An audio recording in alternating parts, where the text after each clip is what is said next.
the British Empire was rapidly waning because they had lost a lot of economic clout and political clout. They had invested a lot of money, wasted a lot of money in their war ambitions. And while they emerged to be victorious after World War II, they had lost their ability to manage such a huge empire. After World War II, the only proper empire that emerged on the global map was the American Empire. And the Americans, and that became extremely evident when the Americans had lent 4.3 billion pounds, and it was sometime around 1946, to the British. And that made it evident that which empire was calling the shots in the world. Later in 1948, as part of the Marshall Aid, nearly $17 billion were provided to the Western European countries to resuscitate their fledgling economies, and that also made it quite evident that the Americans were the new global power.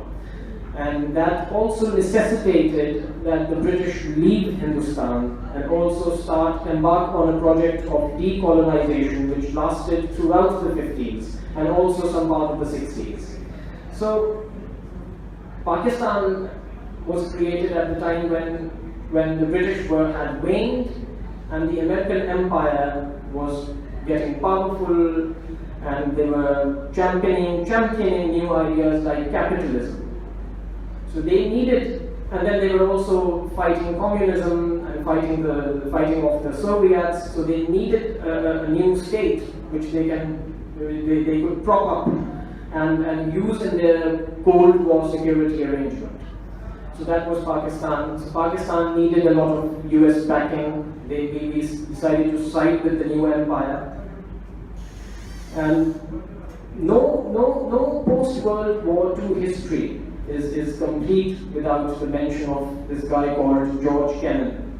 He was a very well-known American author, an intellectual, and a post-World War II foreign policy planner of the United States. And he wrote in a very important document, which is a very well-guarded document known as the Policy Planning 23. And as per that document, he said that the Americans control 50% of the global wealth, whereas they bear 6.3% of its population, which means that they will always be the subject of envy and resentment. And we must devise strategies to ensure that this disparity between the United States and the rest of the world continues. So we must brutally suppress all idealistic slogans like democracy, like human rights, rights of laborers, rights of peasants. So what you see is in majority throughout 1950s and 60s, the way they treated Latin American countries. You must Google, you must read on it. The way they treated Guatemala in the 50s, Chile, Brazil, Ecuador. The entire huge amount of, a lot of people, hordes of people were decimated. Now you need to understand why they were killed. This was the biggest intellectual contradiction of the past, of the post-World War II history, or the biggest intellectual contradiction of the last 100 years has been this regular tussle between communism and capitalism. Anybody has any idea what communism or socialism is? Please.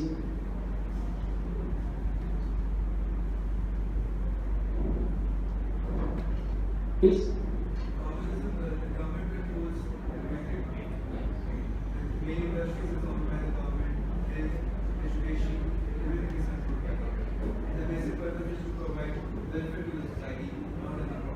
Excellent. Anyone else?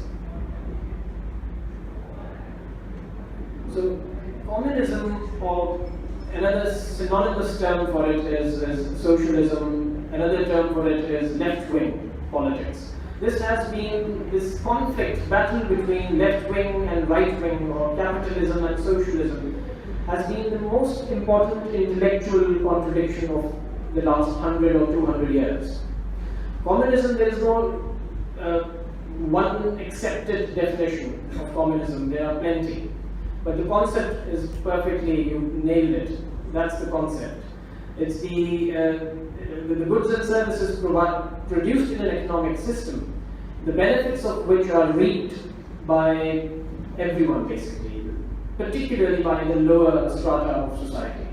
Capitalism is quite the opposite. The benefits produced in an economic system, the benefits of which are reaped by private ownership and private enterprises. So this is, and then the United States was pro-capitalist, anti-communist like the plague. They avoided communism like the plague. Any country that talked about democracy, that talked about nationalization, that talked about human rights was brutally suppressed. So this desire to work, and then they wanted to work, the best way to do that was to work with military establishments. That is why I maintain that the United States itself is not a proper general democracy, because they don't support the idea in third world countries. They don't promote democracy in third world countries.